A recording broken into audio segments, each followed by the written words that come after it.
네, 안녕하십니까. 반갑습니다. 오랜만에 학교에서 한번 찍어보겠습니다. 오늘은 조심스럽게 이 공부라는 걸 주제로 공부에 대한 내 생각을 한번 정리해서 여러분에게 한번 얘기를 해보고 싶습니다. 그러다 보면 어쩔 수 없이 딸들 얘기, 자식 얘기를 할 수밖에 없게 되겠네요. 여러분들 입장에서는 당신 딸 이야기 별로 궁금하지 않다 이럴 수 있지만 하여튼 자식을 키우면서 오랫동안 어떤 공부에 대한 생각을 해왔을 거 아닙니까? 이제 딸들이 중학교 2학년, 중학교 1학년 이러다 보니까 생각이 그동안 많이 바뀌었는데 이제 요즘 한 중학생 정도 되니까 공부에 대한 나의 생각이 어느 정도 정리가 된 것 같아서 여러분에게 한 번쯤은 얘기를 해보고 싶습니다. 어쩌다 보니까 이제 제 아내와도 계속 이렇게 산책을 하면서 자식들 공부에 대한 이야기를 많이 합니다. 그런데 그동안 생각이 많이 바뀌기도 했지만 뭐 크게 많이 바뀌진 않았습니다만은 생각이 이렇게 저렇게 하다가 요즘은 좀 정리가 된 것 같아서 한 번쯤은 얘기해 보겠습니다. 결론부터 얘기하자면 저는 공부는 운동 같은 거라고 생각해요. 뭐 축구 실력이나 농구 실력 같은 거. 공부 사실 잘하면 좋죠. 자기 자식이 공부 잘하는 거 싫어하는 부모가 어디 있겠습니까? 저 역시 제 딸들이 공부를 잘하면 좋죠. 그런데 아까도 얘기했다시피 공부는 운동 실력 같은 거라고 생각을 해요. 예를 들어 제 딸이 뭐 축구나 피구 이런 거를 엄청 잘한다, 운동 실력이 상당히 뛰어나다, 그럼 좋죠. 그런 걸 싫어할 사람이 어디 있습니까? 하지만 딸들이 운동 실력이 부족하다고 그래서 그걸로 막 스트레스를 주거나 너 왜 운동을 이렇게밖에 안 하느냐, 더 잘하기 위해서 왜 노력을 하지 않느냐라고 하면서 막 학원에 밀어 넣어서 운동 실력을 키우려고 이렇게 하지는 않지요.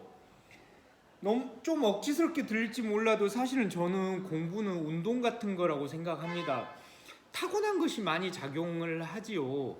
운동도 운동신경을 타고나느냐, 그리고 운동을 좋아하는 자기 좋아하는 기질이 있느냐. 사실 운동신경을 타고나면 운동을 좋아하게 됩니다. 운동신경이 뛰어난 사람이 운동을 싫어하는 법은 별로 없으니까요. 저는 공부도 사실은 좀 비슷한 거라고 생각을 합니다.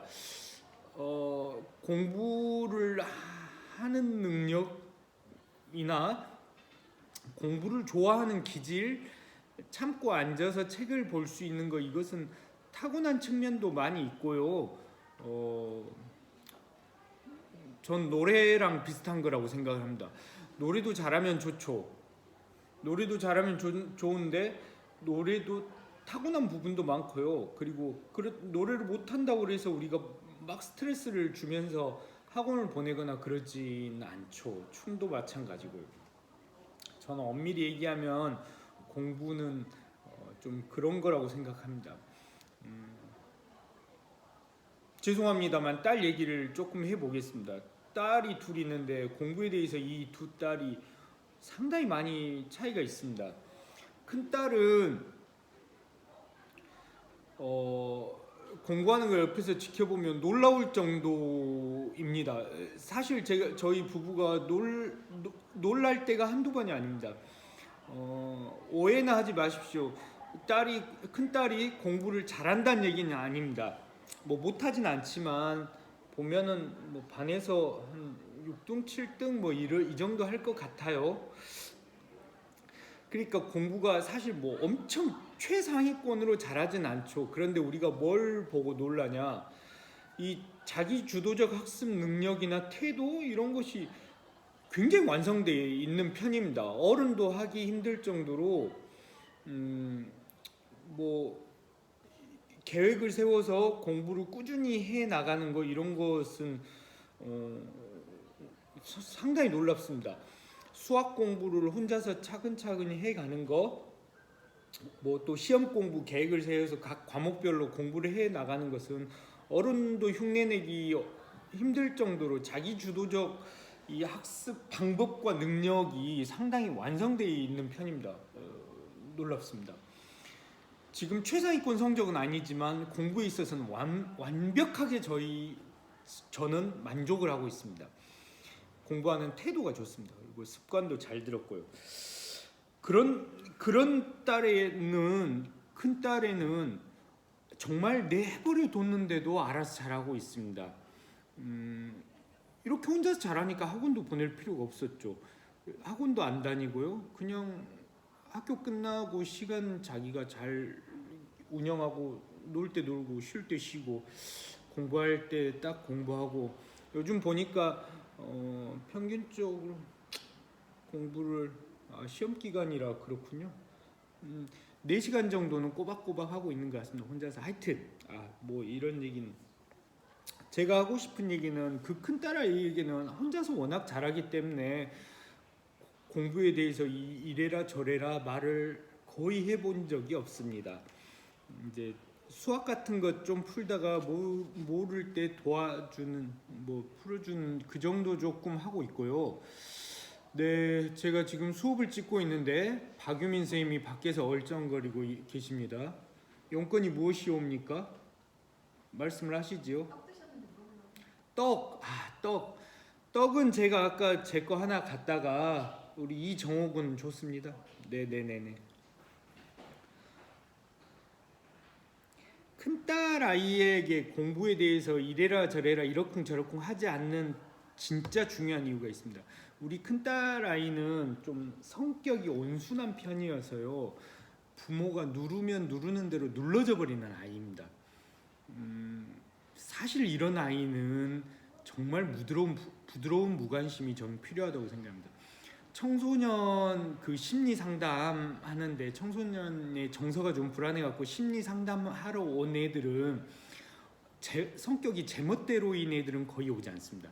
제멋대로인 애들은 자기 스트레스를 다 풀어버리기 때문에 그런 아이들은 심리 상담소에 오지 않습니다. 오히려 심리 상담소에 오는 아이들은 부모와 선생의 기대에 부응하려고 맞춰주려고 애쓰는 아이들, 이런 친구들이 옵니다. 우리 큰딸아이 같이 성격이 온순한 애들은 부모가 눌러버리면 누르는 대로 눌러져 버리고, 자기 혼자 속으로 끙끙하지만 부모님 기대를 만족시켜주기 위해서 너무 이렇게 무리해 버릴 수 있는 그런 성격입니다. 네, 이것은 지금 퇴근 시간을 알려주는 음악입니다. 짧게 지나갈 거예요.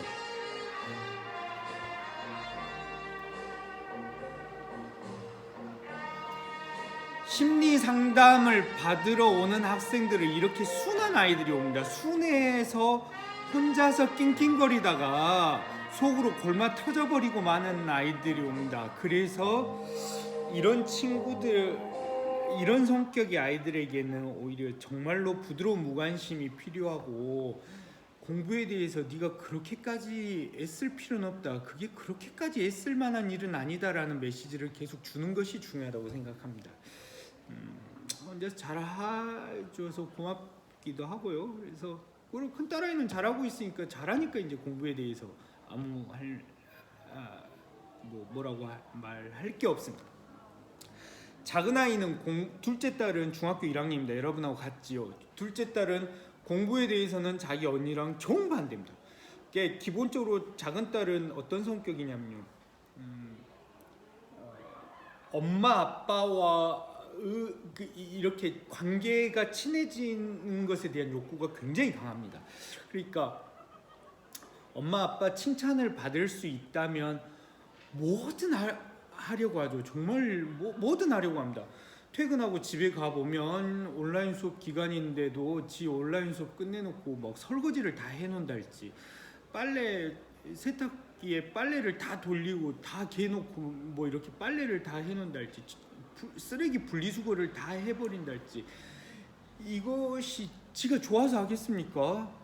이걸 하고 나면 엄마 아빠가 기뻐할 거라는 걸 너무 잘 알기 때문에, 엄마 아빠가 기뻐하는 일이라면 이렇게 정말 다 열심히 해버리는 그런 아이입니다. 그런 아이가 진짜로 자기 마음대로 안 되는 거. 엄마 아빠가 제일 기뻐할 만한 일이 공부라는 걸 잘 알면서도 공부만큼은 안 되는 모양입니다. 그래서 설거지랑 빨래랑 뭐 분리수거랑 이런 걸 다 하면서 딱 하나 자기 마음대로 안 되는 게 공부입니다.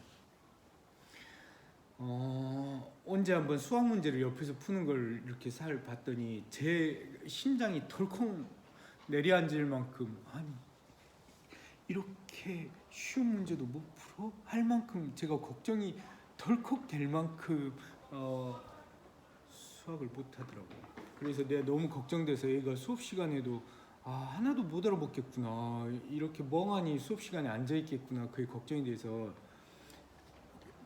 작은 딸 아빠랑 하루에 30분씩 수학 공부할까? 그랬더니 작은 딸이 잘하고 싶은데 아빠가 도와줬으면 좋겠다고, 하고 싶다고 했습니다. 그래서 한 2주는 잘했지요. 둘이서 잘했는데 2주 넘어가면서부터 이 친구가 정말 공부에 대해서는 흥미가 없구나. 기본적으로 잘하고 싶은데 잘하고 싶은 마음은 엄청 큰데 이게 자기도 자기 마음대로 잘 안 되는구나. 그렇다면 이 아이는 매일매일 나랑 20분씩 앉아 있는 게 뭐냐면, 그걸 해야 아빠가 기뻐하니까 아빠의 기쁨을 위해서 하는 거지, 정말 자기가 자발적으로 원해서 하고 있지는 않다는 것을 어느 날 깨달았어요. 그래서 이제 내가 진지하게 얘기했죠. 그만하자, 내일부터 그만하자 얘기했어요. 그만하자고 한 이유가 정말 뭐냐면요, 부모가 자식한테 공부 해버리면 그 공부는 어느 순간부터는 자식 공부를 자식이 자기의 일로 받아들이지 않습니다. 이것은 부모의 일이 돼버리는 거예요. 그래서 부모를 위해서 해드리는 일이 돼버리는 겁니다. 공부란 결코 그런 것이 아니지요. 공부는 사실 자기 본인을 위해서 하는 건데, 사실 우리나라에 있는 많은 부모들, 많은 교사들이 너무 공부 거려돼 버리니까, 공부하면서 쪼아버리니까 많은 학생들이 공부를 자기 일로 받아들이지 않습니다. 부모 일이죠. 이거 자기는 해드리는 거예요. 부모를 위해서. 이것은 사실 말이 안 되는 일이지요. 작은 딸은 공부를 제외하고는 장점이 너무 많은 아이입니다. 그리고 이런 아이에게 공부로 스트레스를 주고 싶지 않았습니다. 그래서 작은 딸한테도 진지하게 얘기를 했습니다. 앞으로 너에게 절대 공부에 대해서 말도 꺼내지 않겠다. 이제 딸이 생각해봤을 때 그냥 공부를 하고 싶으면 하고, 공부를 해야 할 필요를 느끼면 그냥 하고, 하고 싶지 않으면 안 해도 좋다, 이렇게 얘기했습니다. 걱정 안 되냐고요? 솔직히 걱정 안 됩니다. 이 아이는 제가 봤을 때 공부를 제외하고는 가지고 있는 매력이 엄청 많기 때문에 이 거친 세상에 어떻게 해서든 자신의 매력으로 저는 먹고 살고 잘 살아갈 수 있다고 자신합니다. 공부 안 해도 저는 세상은 정말 잘 살 수 있는 거라고 생각을 하기 때문에 전혀 걱정하지 않습니다. 대신에 이 아이가 학교 다니는 동안 좀 공부를 못해서 위축되거나 자존감이 좀 낮아지거나 하는 것도 있지만, 사실은 공부 못한다고 다 자존감이 낮지도 않습니다. 인간은 다 자기가 잘 살아갈 수 있는 거라고 생각합니다. 하여튼 작은 딸에게도 공부에 대해서 1도 말을 하지 않습니다. 큰 딸에게도 공부에 대해서 1도 말을 하지 않습니다. 큰 딸은 알아서 잘하니까 말을 할 필요가 없고요. 그리고 좀 작은 딸은 진짜로 공부랑 좀 적성이 안 맞는 것 같으니까 제가 공부를 계속 얘기하면 작은 딸에게 스트레스만 주는 것이기 때문에 계속 공부해서 작은 딸과 사이가 나빠지는 것을 원치 않습니다. 지금까지 작은 딸과 좋은 사이를 잃기에는 공부는 전 너무 사소한 거라고 생각합니다. 뭐가 중요합니까? 부모 자식 간의 좋은 관계가 중요합니까? 공부가 더 중요합니까? 당연히 관계가 훨씬 중요합니다. 공부는 헌신짝처럼 집어 던져버릴 수 있는 것이라고 생각합니다. 이 좋은 관계를 위해서는. 제가 사실 다른 부모님들과 생각이 좀 다른 생각을 하고 있다는 거 너무 잘 알고 있습니다. 누군가는 제 이 얘기를 들으면 공감을 해주는 사람도 있고, 누군가는 좀 또라이라고 이렇게 생각할 수도 있을 것입니다만, 어쨌든 저는 제 생각이 옳다고, 뭐 내 생각은 맞고 저 사람 생각은 틀렸다 그렇게 생각하지 않지만, 저는 제 생각이 그냥 소중하다고 생각을 합니다. 누군가 너한테 너는 왜 그렇게 독특한 생각을 하게 되었느냐라고 물어본다면, 저는 이런 책들을 읽은 경험 덕에 오늘날의 내가 만들어졌다고 생각합니다. 이 책을 옆에도 보십시오. 뭘 이렇게 엄청 붙여놨지 않습니까? 지금 4번째 읽고 있습니다. 읽을 때마다 좋습니다. 여러분들에게 권하고 싶어요. 누군가는, 여러분들은 선생님 이 책은 우리가 읽을 책이 아니라 부모님이 읽어야 할 책 아닙니까? 라고 이렇게 물어보겠지만, 저는 그것도 그렇게 생각하지 않습니다. 부모님도 읽으셔야겠지만 여러분도 읽으면 너무너무 좋은 책입니다. 자식이 이런 책 많이 읽어서 자기 줏대가 확실하면 부모님들도 자식에게 이렇게 함부로 못합니다. 그건 확실합니다. 교사들도 뭔가 생각이 있어 보이는 학생들에게는 함부로 하지 못합니다. 그래서 읽고 쓰고 하는 자들은 어딜 가서든 자기 자신을 지킬 수 있습니다. 무시당하지 않을 수 있습니다.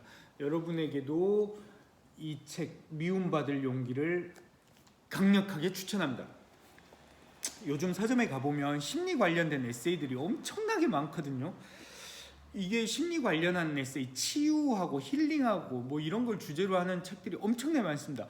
그 말은 거꾸로 얘기하면 요즘 세상이 상처받을 일 투성이라는 것이지요. 상처받을 일이 많기 때문에 그렇게 치유, 힐링하는 책들이 넘쳐납니다. 그런 책들 중에는 좋은 책도 있고 사실은 읽으나마나 한 책들도 많이 있는데, 이 책 미움받을 용기는 찐입니다. 찐. 여러분에게 강력히 권합니다. 오늘 수업 여기서 마치겠습니다. 감사합니다.